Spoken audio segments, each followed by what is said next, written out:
శుభోదయం అందరికీ. నా పేరు విశ్వ. నేను 10వ తరగతి చదువుకున్న విద్యార్థిని. ఈరోజు నేను పోతన రాసిన పద్యం భావం చెప్పబోతున్నాను.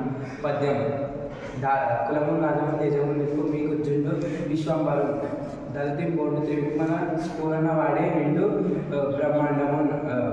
బ్రహ్మాండము గలది మాన్ప నొక్కండు లాకర్ నిప్పు కర్ణంబులను వలది దానము గీనము బనుకుమ వర్ణి పదానంతమ భావం దాని భావం దాతల్లో గొప్పవాడ ఓవల చక్రవర్తి నిక్కులని రాజ్యాన్ని పరిక్రమాన్ని నిలుపుకో. ఈ పొట్టివాడు విష్ణువు కొంచెం తీసుకుపోయేవాడు కాదు. 3 అడుగులతో 3 లోకాన్ని కొలిచే పరాక్రమ రూపాన్ని పొందినవాడు. బ్రహ్మాండమంతా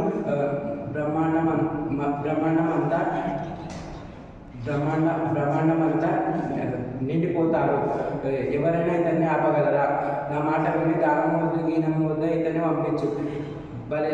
శుక్రాచార్య బలి చక్రవర్తితో అన్నాడు. ధన్యవాదాలు.